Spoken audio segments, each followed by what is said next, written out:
Hey guys, welcome back, and we are going to be reading 5-Minute Princess Stories, and we are going to be reading The Little Mermaid, Ariel to the Rescue.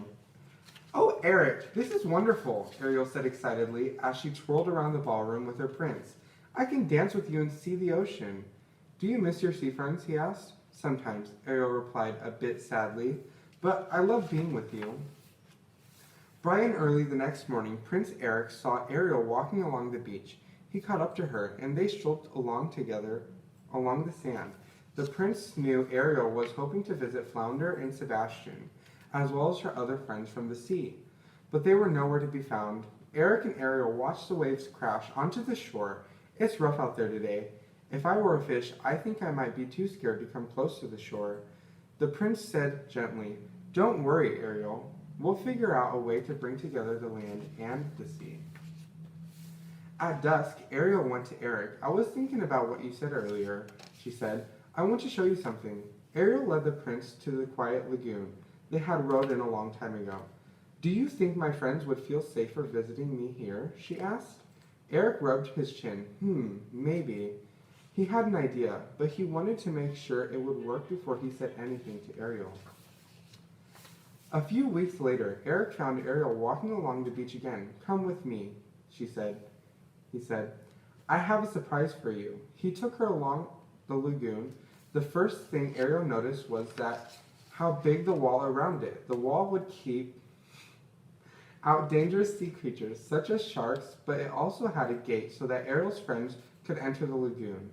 In fact, Flounder, Scuttle, and Sebastian were there to greet her. Isn't this a great idea? Scuttle asked. I helped, Ariel was thrilled. Oh, Eric, I love it.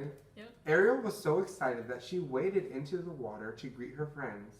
Then she saw something in the lagoon. Look, she exclaimed as they watched a small dolphin leap out of the water. He's just a baby. I wonder where his mother is, Flounder said. He swam across the lagoon, but the baby dolphin raced away. Poor little guy, Flounder said. He seems scared of me. But the princess wouldn't give up. Soon she had coaxed the baby to swim over to her. I wish there was something more we could do, Ariel said. I bet his mother is on the other side of that wall. Don't worry, Flounder said. We'll find her.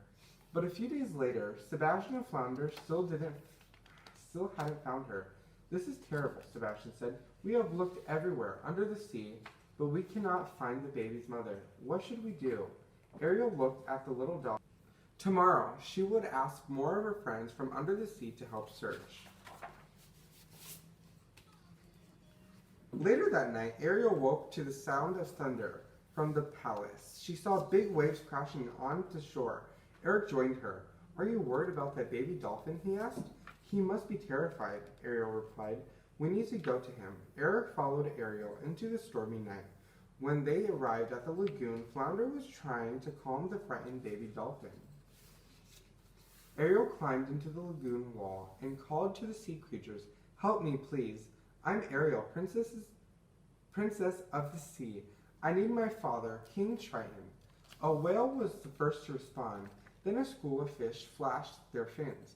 Thank you, the princess shouted below the surface. Sea creatures raced to find King Triton. Ariel returned to Eric. I know my father will be able to help, she told him. While they waited, Eric jumped into the sea and led the dolphin to calmer waters. Suddenly, there was a flash of light. King Triton had arrived. The storm quieted down, and the baby dolphin's mother was at the lagoon gate, frantically trying to get in. Oh dear, Ariel exclaimed. The gate won't open. She can't get in. Eric looked at King Triton. Do you mind? Not at all, he replied. Swim back, everyone. He raised his trident and blasted down the walls. The dolphins swam to each other. Then the baby went to Triton to thank him. That night, the moon rose, but there was no royal ball at the palace. Instead, Eric and Ariel returned to the lagoon. The baby dolphin and his mother swam up playfully splashed the prince and princess. I think that means we are forgiven, Ariel said with a laugh. She was glad that all of her friends were gathered together for a quiet evening, including her new dolphin pals. The end. Thank you for watching.